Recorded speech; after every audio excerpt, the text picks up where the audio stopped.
I walked into the prestigious investment firm downtown wearing my simple blue dress and comfortable shoes, carrying my worn leather folder. My son-in-law Derek noticed me immediately and erupted in laughter, calling security to escort this lady out, claiming I was lost from some other building. His colleagues gathered around, snickering as I stood frozen in embarrassment. The marble lobby echoed with their mockery. Just as security approached, the glass elevator opened, and the managing partner walked out, stopping dead when he saw me.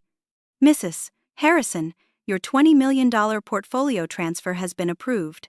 And you, clean your desk."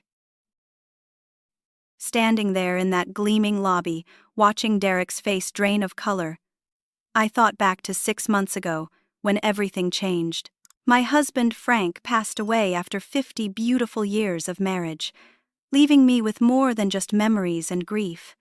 He left me with a secret that even our daughter Sarah didn't know about. Frank was a quiet genius, the kind of man who could fix anything with his hands and solve problems that stumped engineers half his age. For 30 years, he worked in his basement workshop, creating specialized medical equipment components that hospitals desperately needed. While other inventors chased flashy consumer products, Frank focused on the unglamorous but essential devices that kept people alive: heart monitor sensors, surgical instrument calibrations, ventilator components that had to work perfectly every single time. 3 years before he died, a major medical corporation offered to buy his company for $28 million. Frank accepted, but we made a pact to keep living exactly as we always had. Same modest house on Maple Street with the creaky porch steps, same 20-year-old Honda Civic that Frank maintained himself, same grocery store coupons and same Saturday morning pancake tradition. Frank used to say that wealth shouldn't change who you are at your core. Money was just a tool. And tools were only as good as the person using them. We had everything we needed for happiness long before we had everything we could afford to buy. Why mess with a formula that worked? But Derek never understood that philosophy. From the moment he started dating Sarah 4 years ago, I watched him carefully. Initially, he seemed charming enough. Tall, well-dressed, confident in that way young professionals often are. He worked at Sterling & Associates investment firm, managing portfolios for what he called his important clients. Derek loved talking about other people's money, analyzing their investment strategies, explaining complex financial instruments with the enthusiasm most people reserved for their favorite sports teams. The warning signs started small. Comments about our neighborhood being a little too working class. Suggestions that Frank and I should consider upgrading our lifestyle now that we were getting older. Eye rolls when I clipped coupons at the kitchen table. Jokes about my car being old enough to qualify for antique plates. Derek had a way of making these observations sound caring, like he was looking out for our best interests. Sarah, busy with her new teaching position at Roosevelt Elementary, trusted her husband's financial expertise. "Hello, I'm delighted to assist you with our voice services. Choose a voice that resonates with you, and let's begin our creative audio journey together." Information that had nothing to do with being a supportive son-in-law. Frank worried about what would happen after he was gone. Not financially, he had that handled. But emotionally, socially, he knew Derek's type from his business dealings.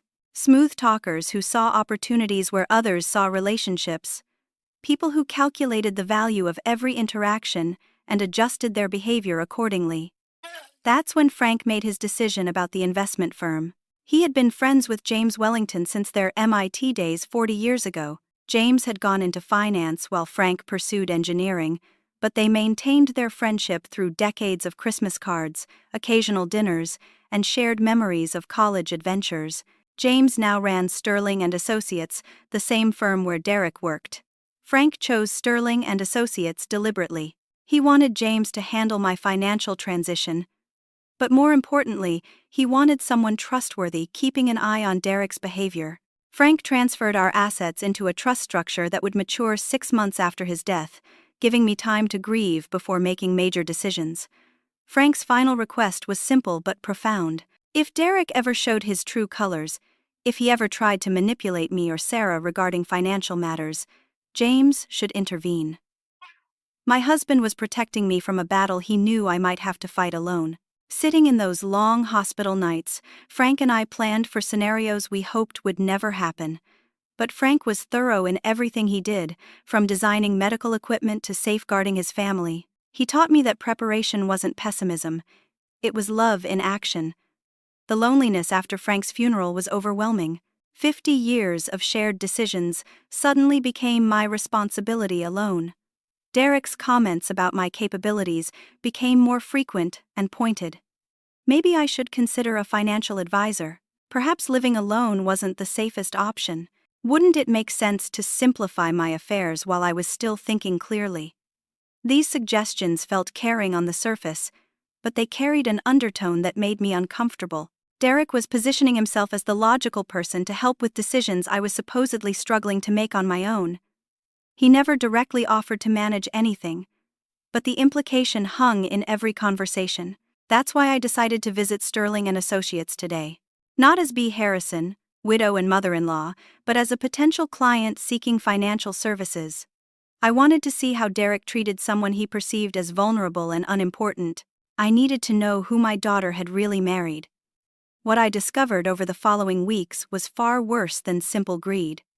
Derek hadn't just been calculating my financial worth, he had been systematically undermining my relationship with Sarah, building a case that I was becoming unreliable and needed supervision. It started with small things I initially dismissed as misunderstandings. Derek would mention to Sarah that I had forgotten a lunch appointment, when actually he had called me that morning, asking me to reschedule because something came up at work. Then he would express concern to Sarah about my memory. Poor Bea. She seemed confused about when we were supposed to meet. He told Sarah I was making irrational financial decisions, pointing to my charitable donations as evidence of poor judgment. When I gave $5,000 to the local animal shelter after Frank's death, Derek suggested to Sarah that grief was affecting my decision-making abilities. When I paid for my neighbor's roof repair after a storm, Derek wondered aloud whether I understood the value of money anymore. Every act of generosity became suspicious behavior in Derek's narrative. Every moment of normal human forgetfulness became a concerning symptom. He was building a documented pattern of my supposed decline, using Sarah as both witness and unwitting accomplice. Sarah, overwhelmed with grief over losing her father and stress from her demanding new teaching job, began questioning things she never would have doubted before. She started asking if I was sure about financial decisions, offering to help with paperwork I had been handling competently for decades. Her questions came from love and concern, but they stung because I knew where they originated. Derek had convinced my own daughter that I was losing my ability to function independently, and he was doing it so gradually, so skillfully, that Sarah never realized she was being manipulated. The deeper betrayal emerged when I was helping Sarah organize some papers in their spare bedroom. Buried in a stack of Derek's work documents, I found printed articles about elder care laws, power of attorney procedures, and financial guardianship requirements. There were handwritten notes in Derek's careful script outlining steps for assuming financial responsibility for an incapacitated relative.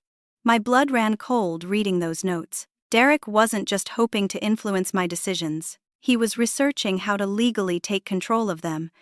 I found more evidence over the following days. Derek had been telling his colleagues at Sterling and Associates about his difficult mother-in-law who might need their basic financial guidance services. He painted me as a simple elderly woman overwhelmed by decisions too complex for my limited understanding, a potential client who would require hand-holding and simplified explanations.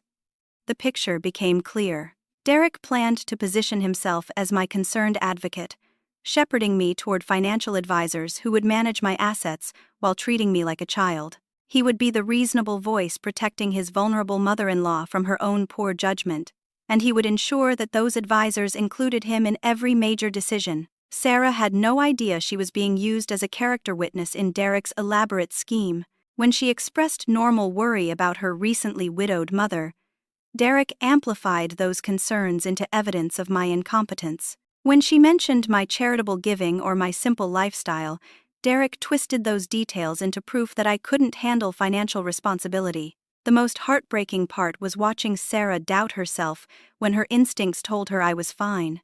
She loved me, she trusted me, but Derek was her husband. If he said I was showing signs of decline, who was she to disagree? He was the financial professional. He dealt with these situations regularly. Surely he would recognize the warning signs before she would. Derek had studied psychology along with his business degree, and he understood how to manipulate perception without seeming malicious. He never directly criticized me. Instead, he expressed concern. He never accused me of anything. Instead, he worried about possibilities. He never demanded control. Instead, he suggested that someone should help me maintain my independence as long as possible. It was brilliant, patient, and utterly ruthless. Frank had seen this coming. In our final conversations, he warned me that Derek would likely make his move within the first year after the funeral. People like Derek understood that grief made targets vulnerable, and they were trained to recognize opportunity in crisis. That's why Frank had prepared his counterstrike so carefully. He knew that when Derek finally showed his true nature, I would need allies who understood exactly what kind of man I was dealing with. James Wellington wasn't just managing my money. He was protecting my dignity. Walking into that investment firm today wasn't reckless emotion. It was Frank's strategy, executed at precisely the right moment. Derek had spent months positioning me as a confused elderly woman who needed guidance. It was time to show him exactly how wrong he was about everything. James Wellington stepped out of that elevator, and time seemed to freeze. I hadn't seen him since Frank's funeral, where he had quietly pressed my hand and promised that everything Frank had arranged was secure. Now, seeing him emerge into this moment of public humiliation, I felt Frank's presence as clearly as if my husband were standing beside me. James had aged well in the 3 years since Frank's company sale negotiations. His silver hair was perfectly styled, his navy suit immaculate, but his eyes still held the warmth I remembered from the dinner parties Frank and I used to host. He and his wife Margaret had been regular guests, spending evenings discussing everything from engineering innovations to Margaret's garden club adventures. But James wasn't just a family friend anymore. He was the managing partner of Sterling and Associates, and the expression on his face as he took in the scene before him was pure professional fury. James and Frank had met during their freshman year at MIT, bonded over late-night study sessions and a shared appreciation for practical problem-solving over theoretical grandstanding. While Frank gravitated toward hands-on engineering, James discovered his talent for understanding how money moved through complex systems. They had remained close through 4 decades of very different careers, each respecting what the other brought to their friendship. During Frank's final illness, James had visited our home regularly, not as a business associate, but as a friend who understood that Frank needed to ensure his family's security before he could rest peacefully. Those conversations weren't about investment strategies or portfolio optimization. They were about Frank's love for me and his concerns about the challenges I might face as a widow. Frank had shared his observations about Derek during those meetings. Not accusations or demands for action, but careful analysis of behavior patterns that troubled him. Derek's questions about our financial arrangements, his suggestions about my need for professional guidance, his gradual campaign to position himself as Sarah's protector against my supposedly declining judgment. James listened to these concerns with the same attention he brought to analyzing investment risks. He understood that Frank wasn't asking him to spy on Derek or manufacture problems that didn't exist. Frank was asking James to watch for genuine threats and respond appropriately if they materialized. The trust structure Frank created was elegant in its simplicity. My assets would be managed by Sterling and Associates, with James personally overseeing every decision. But unlike the patronizing guardianship Derek was maneuvering toward, this arrangement preserved my complete autonomy while providing professional expertise when I wanted it. Frank had specifically instructed James to let Derek's behavior speak for itself. No confrontations, no warnings, no interference unless Derek crossed clear ethical lines. Frank knew that men like Derek eventually revealed their true nature when they thought they were safe from consequences. James had been monitoring the situation through Sarah's casual mentions during chance encounters around town. Sarah taught at the same school where James' daughter worked as a librarian, and their conversations occasionally touched on family matters. James heard about Derek's concerns regarding my financial decision-making. He learned about Derek's suggestions that I might benefit from professional guidance. He noted the gradually increasing frequency of Derek's comments about my capabilities. But James also observed things Derek didn't realize were being noticed. Derek's questions to colleagues about accessing elderly clients' accounts, his research into guardianship procedures, his increasingly confident predictions about acquiring new clients through family connections. What Derek never understood was that James had built Sterling and Associates by prioritizing character over profit. Every employee knew that treating clients with respect wasn't just good business practice, it was a moral requirement. The firm's reputation depended on every team member understanding that they served people, not portfolios. James had been documenting Derek's behavior through client feedback and colleague observations for months, not because he was targeting Derek specifically, but because maintaining professional standards required constant attention to how staff interacted with vulnerable populations. Derek's attitude toward older clients had generated multiple complaints, each carefully recorded and investigated. The timing of my visit was perfect in ways Derek couldn't have anticipated. Frank's trust had matured exactly as planned, releasing $20 million for transfer to Sterling and Associates. James had been expecting my call to schedule an appointment. Instead, I had arrived unannounced, walking into an ambush that Derek had unknowingly prepared for himself. Watching Derek's face transform from smug confidence to dawning horror was deeply satisfying. But James' expression held something more important than personal vindication. It held the fury of a professional who understood that Derek had just violated every principle that made the financial services industry trustworthy. James had spent decades building relationships with clients who trusted him with their life savings. He understood that this trust was sacred, and that people like Derek threatened the reputation of everyone who worked honestly in the field. Derek's behavior wasn't just personally offensive to James, it was professionally unforgivable. Frank had prepared for this moment with characteristic thoroughness.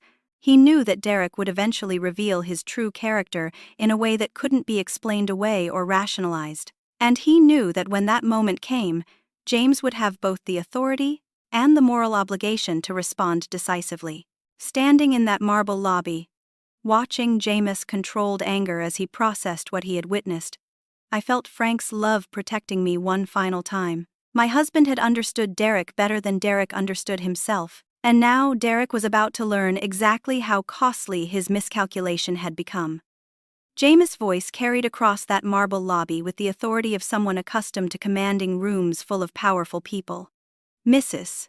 Harrison represents the largest individual portfolio transfer in our firm's history, he announced to the gathered crowd of employees and clients. $20 million in liquid assets, plus substantial real estate holdings and ongoing royalty payments from her late husband's medical device patents. Derek's transformation was stunning to watch. The cocky smile melted into confusion, then shock, then a dawning horror as the implications hit him. His colleagues, who moments before had been snickering at my expense, now stood in embarrassed silence. Several took small steps away from Derek, as if his professional suicide might be contagious. James continued his explanation with deliberate precision, ensuring everyone present understood exactly what they had witnessed. He detailed how Frank Harrison's innovations had revolutionized emergency medical equipment, how his patent royalties continued generating substantial income streams, how his widow deserved the same respect any client with her financial standing would receive. But James saved his most devastating revelation for last. Derek's employment with Sterling and Associates had been under performance review for 3 months, he announced. Multiple senior clients had specifically requested Derek's removal from their accounts due to his condescending attitude and inappropriate focus on their personal wealth rather than their financial goals. The documentation James referenced was extensive and damning. Mrs. Patterson, an 82-year-old widow, had complained that Derek treated her like a confused child when discussing her investment options. Mr. Rodriguez, a successful small business owner, reported that Derek seemed more interested in the size of his account than providing useful advice. Dr. Kim, a retired surgeon, noted that Derek appeared to judge clients based on their appearance and lifestyle rather than their actual financial sophistication. Each complaint had been carefully investigated and documented. James explained that Sterling and Associates maintained strict standards for client interaction, and Derek's behavior had consistently fallen short of those expectations. The firm's reputation depended on every employee understanding that financial wealth didn't correlate with human worth. Derek's attempts at damage control were painful to watch. He stammered apologies and explanations, claiming he hadn't known who I was, suggesting the whole situation was a misunderstanding that could be resolved. Frank always said character shows truest when people think no one important is watching. Derek had just proven that principle in the most public way possible. James announced Derek's immediate termination for conduct unbecoming and failure to uphold firm values. The decision was effective immediately, with security escort to collect personal belongings. Derek's colleagues quickly dispersed, clearly uncomfortable with their association with someone who had just destroyed his career so spectacularly. The security guards, who had originally been summoned to remove me from the building, now found themselves escorting Derek to clean out his desk. The irony wasn't lost on anyone present, and I could see several employees exchanging meaningful glances as they processed what they had witnessed. James offered me the use of his private office to complete the portfolio transfer paperwork, treating me with the respect and professionalism that Derek had failed to provide. As we walked toward the elevator, I could hear Derek's voice growing more frantic as he tried to salvage something from the wreckage of his career. But there was nothing left to salvage. Derek had revealed his true nature in front of his employer, his colleagues, and multiple witnesses. His reputation in the financial services industry was effectively destroyed, and everyone present understood that his behavior reflected poorly on anyone who had enabled or ignored it. Frank's strategy had worked perfectly. Derek's own actions had provided all the evidence needed to justify severe consequences. No one could claim Derek was being treated unfairly, or that his termination was based on anything other than his documented pattern of unprofessional conduct. Standing in that elevator as the doors closed, I felt a complex mixture of satisfaction and sadness. Justice had been served, but the cost included my daughter's marriage and her trust in someone she had loved. Derek's downfall was complete, but the collateral damage would take time to heal. 20 minutes after Derek's termination, my phone buzzed with a frantic call from Sarah. Derek had contacted her claiming I had done something terrible at his office, that I was confused and causing problems, that she needed to come immediately to help resolve the situation. His voice in the background sounded panicked and desperate as he begged Sarah to believe his version of events. Sarah arrived at Sterling and Associates 30 minutes later, clearly worried about her mother's mental state and confused about what emergency could possibly require her presence at Derek's workplace. She found Derek in the lobby, clutching a cardboard box of personal belongings and speaking rapidly to anyone who would listen about misunderstandings and unfair treatment. The contrast between Derek's frantic energy and my calm presence in James Wellington's office was stark. Sarah found me reviewing portfolio documents, discussing investment strategies with James, and demonstrating exactly the kind of financial sophistication Derek had claimed I was losing. Derek approached Sarah with a desperate story about my somehow tricking everyone at the firm, about his being blamed unfairly for circumstances beyond his control. His explanations were incoherent and self-contradictory, but Sarah was too shocked by the scene to immediately process the inconsistencies in his narrative. James gently explained the situation to Sarah, revealing for the first time the scope of Frank's financial success and the careful planning that had gone into protecting our family's interests. Sarah learned that her father had been worth nearly $30 million, information that Derek had been actively seeking while positioning himself as concerned about my financial capabilities. The documentation James showed Sarah was comprehensive and devastating. Derek's employment file contained months of client complaints about his condescending behavior and inappropriate interest in personal wealth details. His computer search history revealed extensive research into elder care laws and guardianship procedures. His conversations with colleagues had included inappropriate speculation about accessing his in-laws' financial accounts. Sarah's confrontation with Derek was heartbreaking to witness. She asked him directly about his claims regarding my confusion and declining abilities, demanding explanations for specific incidents he had reported to her as concerning. Derek's attempts to maintain his false narrative crumbled under questioning from someone who knew me intimately. The revelation that Derek had been systematically manipulating her perception of me hit Sarah like a physical blow. She realized that every concern he had raised about my capabilities had been manufactured or exaggerated to serve his agenda. Every suggestion that I needed guidance had been designed to position himself as the logical person to provide that guidance. Sarah's anger was magnificent and terrible to watch. She understood that Derek had used her love for me as a weapon against me, convincing her to question her own mother's competence in service of his financial ambitions. The betrayal was both personal and profound, involving not just Derek's deception but her unwitting participation in undermining me. The painful truth emerged through Sarah's questions and Jameis' careful explanations. Derek had married Sarah partly because he suspected our family had hidden wealth. His courtship had been calculated to gain access to information about our financial situation. His marriage was at least partially fraudulent, based on deliberate deception about his motives and intentions. Sarah's emotional breakdown in that office was devastating for both of us. She grieved the loss of trust in her husband, felt guilt over doubting me, and struggled with anger at being used as an instrument of manipulation. The man she had loved and trusted had been systematically deceiving her for years. I comforted Sarah as she processed these revelations, explaining that I had never revealed the inheritance details because I wanted to protect our family from exactly this kind of manipulation. Money changed how people treated you, and I had wanted to preserve authentic relationships based on love rather than financial calculation. James offered to let Sarah review every document related to Derek's employment issues and client feedback. The pattern of behavior was clear and long-standing. Derek's problems weren't caused by stress or misunderstandings.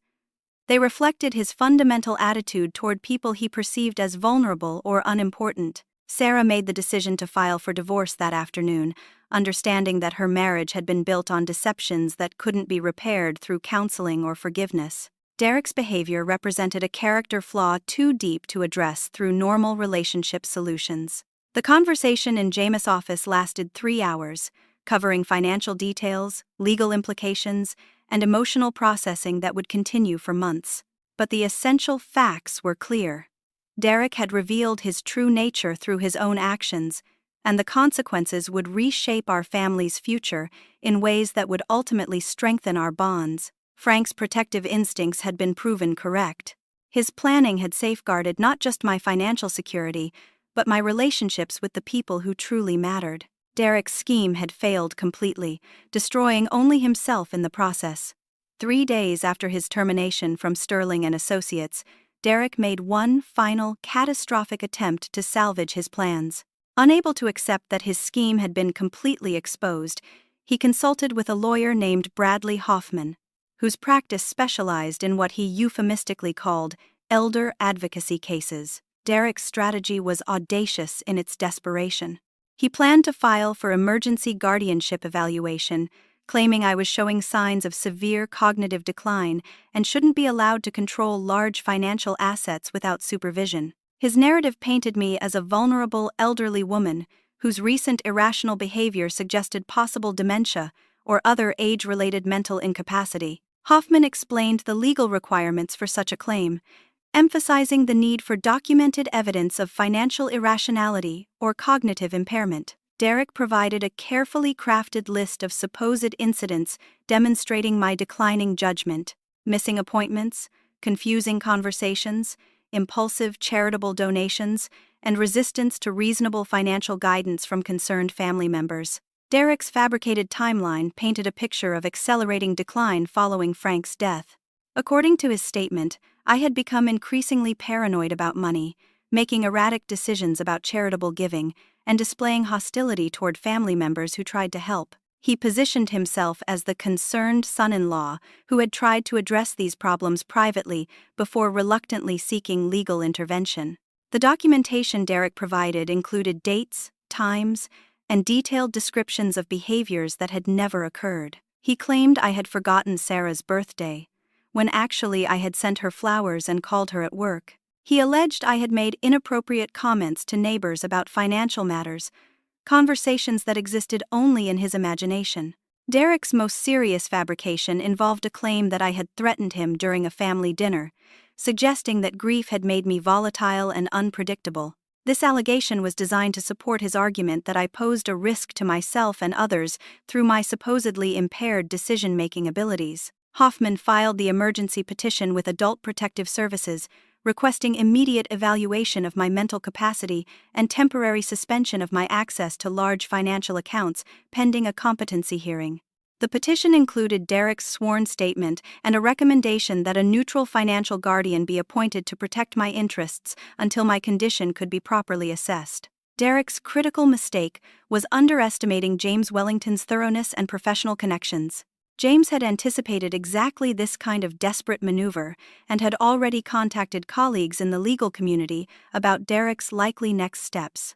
When the Adult Protective Services petition was filed, James was notified within hours through his network of professional relationships.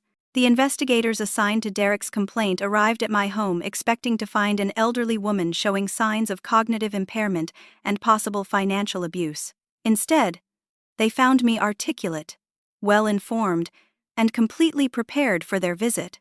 I had organized all relevant financial documents, prepared a timeline of Derek's behavior, and documented his systematic attempts to undermine my relationship with Sarah. James provided a professional assessment of my financial sophistication based on our portfolio discussions and investment decisions. His evaluation confirmed that my understanding of complex financial instruments and long-term planning strategies was consistent with someone who had been successfully managing substantial assets for years. The investigators discovered that every specific incident Derek had cited as evidence of my decline was either completely false or grossly misrepresented. The supposedly missed appointments had been rescheduled at Derek's request. The alleged inappropriate charitable giving was actually well-planned philanthropy consistent with my values and financial capacity. The claimed threatening behavior had never occurred. Derek's former colleagues at Sterling and Associates, when questioned about Derek's character and professional conduct, provided devastating testimony about his inappropriate interest in elderly clients, financial details, and his pattern of condescending behavior toward people he perceived as vulnerable. Several colleagues admitted they had found Derek's questions about accessing elderly clients' accounts deeply concerning. The investigation revealed that Derek had been researching guardianship procedures for months, long before any supposed signs of my decline had appeared. His internet search history included detailed queries about legal requirements for assuming control of elderly relatives, finances, and strategies for documenting cognitive impairment. Bradley Hoffman abandoned Derek's case when the evidence made clear that his client had fabricated the entire complaint. Faced with potential fraud charges and professional sanctions, Hoffman withdrew from representation and reported Derek's conduct to the State Bar Association for potential investigation. Sarah's divorce proceedings accelerated when Derek's guardianship petition became public record. The attempted legal action against me provided additional grounds for dissolution and strengthened Sarah's position in asset division negotiations. Derek's credibility was completely destroyed, making any claims about marital assets or future support essentially worthless. Derek's reputation in the financial services industry was permanently damaged through professional networks that shared information about his attempted fraud. His behavior became a cautionary tale circulated among hiring managers and compliance departments, effectively ending any hope of future employment at legitimate financial firms. The final humiliation came when Derek's own parents learned the full scope of his deceptions. His father, a retired high school principal, and his mother, a former nurse, contacted me directly to express their shame and offer formal apologies for their son's behavior. They made clear that Derek's actions violated every value they had tried to instill in him. Derek was forced to move back to his childhood bedroom in his parents' house in Ohio, his career destroyed and his marriage dissolved. His attempted manipulation of the legal system to steal my financial independence had backfired completely, leaving him with nothing but the consequences of his own choices. The final irony was that Derek's elaborate scheme had been unnecessary from the beginning. If he had simply treated me with respect and built an authentic relationship with our family, Frank and I would have been generous with our support for Sarah's marriage. Derek's greed and deception had cost him everything he had tried so desperately to obtain through manipulation. 6 months after Derek's devastating downfall, Sarah moved back into her childhood home on Maple Street. Not because she needed financial support, but because we both needed the comfort of shared healing. The house felt alive again with Sarah grading papers at the kitchen table where she used to do homework 20 years ago, and our evening conversations gradually replaced the silence that had filled those rooms since Frank's death. Sarah threw herself into rebuilding her life with characteristic determination. She filed for divorce immediately after learning the full scope of Derek's deceptions, and the legal proceedings moved quickly once Derek's attempted guardianship fraud became part of the public record. Derek's credibility was so thoroughly destroyed that he couldn't mount any meaningful challenge to the dissolution terms. The divorce settlement was straightforward since Derek had no legitimate claim to assets he had tried to steal through manipulation. Sarah kept the small savings account she had maintained independently, while Derek left the marriage with nothing but the consequences of his choices and the cardboard box of personal belongings from his terminated employment. Sarah's emotional recovery was more complex than the legal resolution. She struggled with guilt over doubting me, anger at being manipulated, and grief over the loss of trust in her own judgment about relationships.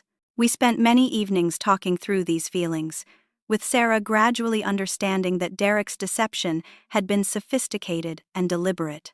She hadn't failed to recognize his true nature because she was naive, but because he had carefully hidden it behind a facade designed to exploit her best instincts. I established the Frank Harrison Foundation 3 months after Derek's downfall, creating a sustainable structure for philanthropic giving that honored my husband's values and scientific contributions. The foundation focused on supporting medical device innovation for underserved communities, funding research into emergency care equipment that could save lives in rural hospitals and developing nations. James Wellington's firm managed the foundation's assets, creating an endowment that could provide substantial grants annually while preserving the principal for future generations. The arrangement gave me meaningful work that felt connected to Frank's legacy while ensuring that our wealth would continue serving others long after I was gone. The Foundation's first major project funded portable diagnostic equipment for rural emergency rooms, devices that Frank would have been proud to support. We partnered with engineering schools to create internship programs where students could work on real-world medical challenges while learning about the intersection of innovation and social responsibility. My involvement with the foundation led to speaking engagements at community centers and senior organizations about recognizing financial abuse warning signs. I shared my experience with Derek's manipulation tactics, helping other elderly people understand how predators used family relationships to access assets and decision-making authority. The response to these presentations was overwhelming. Many attendees shared their own stories of suspicious behavior from relatives, caregivers, or supposed advisors. I realized that my experience with Derek was unfortunately common, and that sharing Frank's protective strategies could help other families avoid similar exploitation. The foundation funded legal aid services for elderly victims of financial abuse, providing attorneys and advocates who understood the complex dynamics of family-based fraud. We discovered that many cases involved patterns similar to Derek's approach: gradual undermining of the victim's confidence, systematic isolation from other support systems, and eventual legal maneuvers to assume control of assets. Sarah's healing accelerated as she became involved with the Foundation's educational programs. Her teaching skills translated perfectly to developing materials that helped elderly people and their families recognize manipulation tactics. She created workshops for adult children about maintaining respectful relationships with aging parents while remaining alert to exploitation risks. A year after Derek's departure, Sarah began dating again, but her approach to relationships had fundamentally changed. She was more careful about assessing character over charm, more attentive to how potential partners treated service workers and elderly people, more insistent on observing behavior over extended periods before making commitments. My own social life expanded in unexpected directions. Through foundation work, I met Harold Brennan, a retired high school history teacher who volunteered with literacy programs at the senior center. Harold had lost his wife to cancer 2 years earlier and understood the challenges of rebuilding life after decades of partnership. Our relationship developed slowly and naturally, based on shared interests in education, community service, and quiet appreciation for life's simple pleasures. Harold drove a 15-year-old Toyota, shopped with grocery coupons, and had never asked about my financial situation. His interest was in who I was as a person, not what I could provide as a resource. Harold's presence in my life helped me understand that Frank's death had ended one chapter of my story, not the entire book. There were still adventures to experience, relationships to build, and contributions to make. Wealth provided opportunities for impact, but fulfillment came from using those opportunities in ways that honored the values Frank and I had shared. The Foundation's work expanded to include financial literacy programs for widows and widowers, helping newly single elderly people navigate inheritance decisions and avoid exploitation. We partnered with legal aid organizations to provide free consultation services and created resource guides that explained common manipulation tactics in plain language. Sarah's confidence in her judgment returned gradually through foundation work and her developing relationship with Michael Torres, a fellow teacher whose character proved consistent over months of careful observation.